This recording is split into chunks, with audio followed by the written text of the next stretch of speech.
All right. Who are we talking to next? Let's talk with. I'm really curious to hear more from Nick. Oh, yay. All right. Let's talk to Nick in Utah. Nick, you're live with Eric and V. Hi guys, how's it going? Hey, doing well. What do you want to talk about today? Hi. So I just wanted to start by saying that I'm really happy to be here. You guys have got me through a lot just over the past year. Oh, good. Aw. I just wanted to ask for maybe your perspective or any advice that you might have.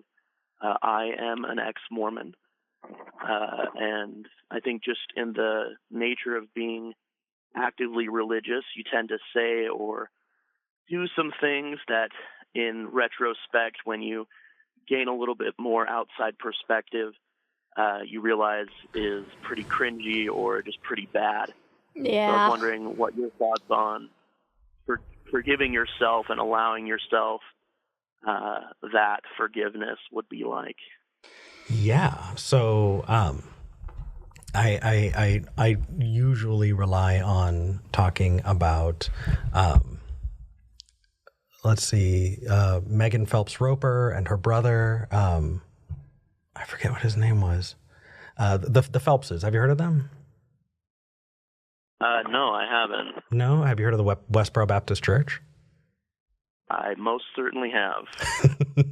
So the patriarch of the family, he had a lot of kids, and there is video of this family and children holding these horrendous, signs that say the God hates fags, and what else? What else does it say? Just really atrocious stuff. But some of them got out, and some of them who got out have spent their lives trying to help, speaking out about what it's like growing up in a hateful group, speaking out about what it's like when you're told that, the world is evil and you need to speak up about it, and Right. recognizing and trying to promote LGBT, organizations and supporting them.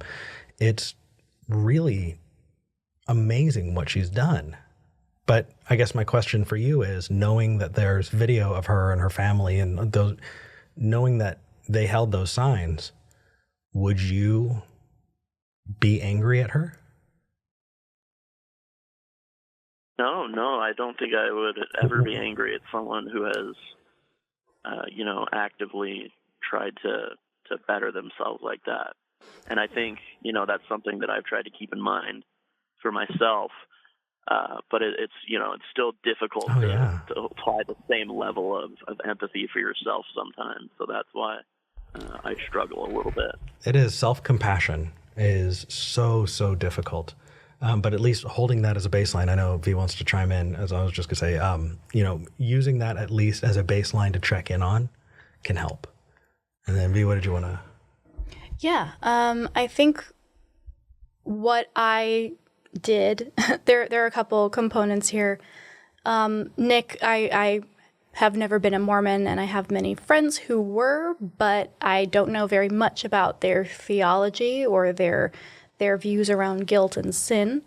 But I do think that for me, leaving an evangelical version of Christianity, fundamentalist Christianity, I carried a lot of that instinctive, I have done bad things that I must feel guilty for and also make up for in some way out of that, right? And that is a crucial part of faith, is keeping people feeling bad about themselves and keeping people feeling like they need to do things in order to atone. And do you think that maybe you're holding on to some of that as you've walked out? I think you probably have kind of hit the nail on the head with that, V. Wow, yeah, I don't think Mormonism is inherently super heavy-handed with that. Like the idea that everyone is inherently bad. But yeah, I think just the idea of like needing to actively like do something to for lack of a better word, repent.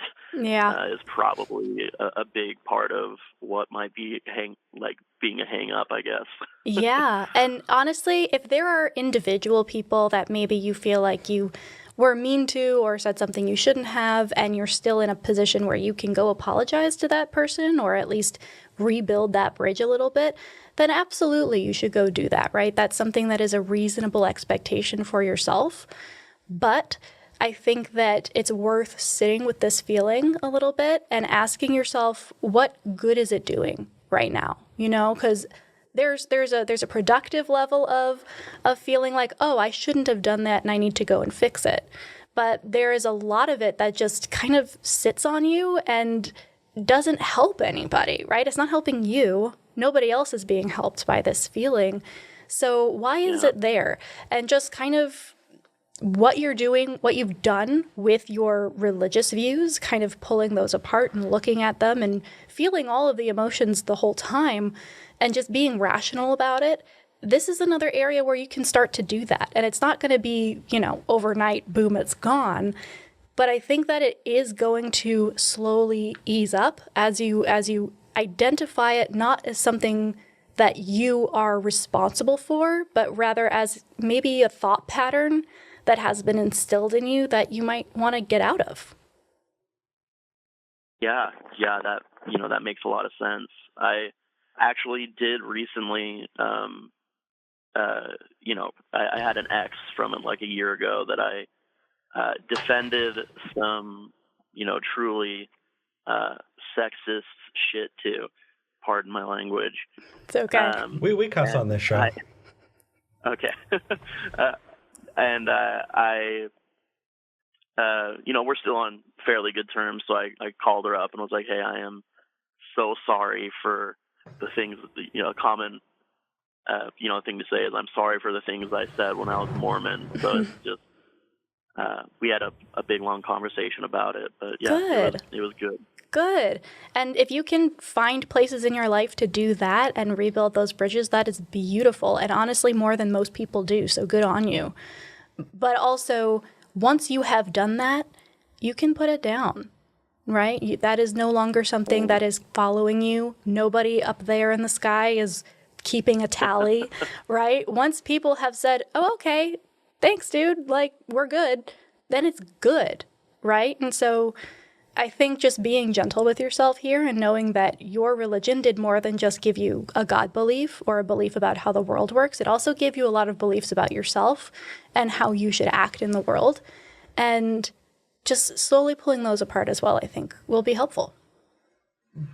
Yeah, that makes a lot of sense. Well, by the way, you're also getting a lot of love in the live chat. Mm-hmm. I recommend looking back at the live chat because there are a lot of ex-Mormons who are like, heck yeah, sending love. There are people who are not Mormons who grew up with that same kind of thing who are saying, hey, you know what, I relate to that. That's something that I'm going through or have gone through.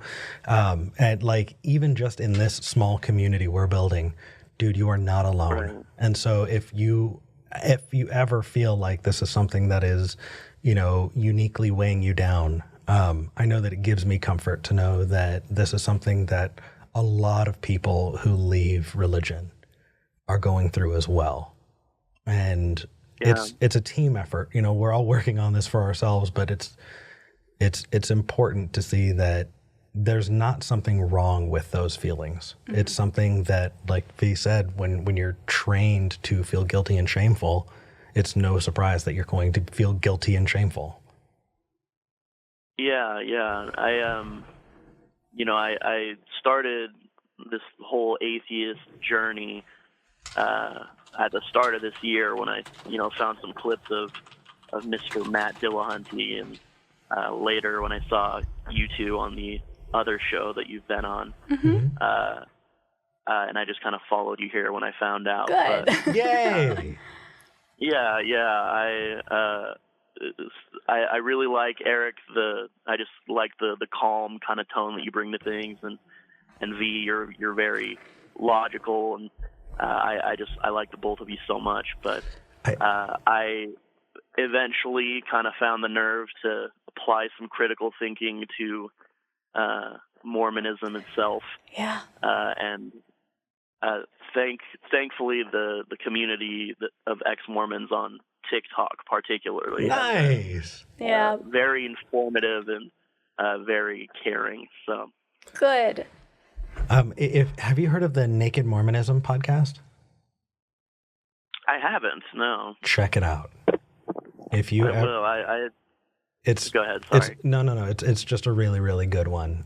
What they've done is they've gone in and gone through the history of the Mormon faith. It's its creation and the stories of the people who created it, because it's so recent that we have so many records and journals and things like that. Right. And I've definitely talked to plenty of ex-Mormons who have, in learning about how things got the way they are, it was able to help them kind of put it in its place. And when you're used to giving something deference, it's tough to look at it critically. And so when you see the man behind the curtain, it's a little bit easier. Yeah, I think with Mormonism in particular, it's kind of been astounding to me as I've learned how much detail we have on everything. Like, we have books that old prophets, quote unquote prophets, have written, and apostles, and we have court documents stating that Joseph Smith was accused of committing, crimes, and still, bring that up to any still Mormon family. They're like, that's fake, right? Yeah, absolutely. And I know that I would have done the same thing, and it just hurts to even think about that, like how just completely insane that is. But anyways, I don't want to take up too much of your guys' time. I just wanted to give you a call and talk to you. So thank you so much for having me on. Absolutely, Nick. Thank you for calling, and thank you for being one of those people who kept tuning in, even if it was uncomfortable for a little bit at first, because it makes me happy to hear that you were able to find your way out, and that right now you're asking all of the correct kinds of questions, right? Like this is a very, very good next step to unpack. So if you have any other questions as you keep going, or if you just want to kind of share where you're at, let us know. Mm-hmm. All right. Well, thanks so much, guys. I hope you guys have a great weekend, okay? Or Thank rest you. of the weekend. Will do. Bye. We're going to start our weekend tomorrow. Our weekend is going to be 4 days long, and it's going to be in the woods, and it's going to be amazing. I'm ready for it. I was just now I'm thinking about Mormon history. If you are an ex-Mormon or currently a Mormon and you haven't heard of the Mountain Meadows Massacre, it's worth looking up.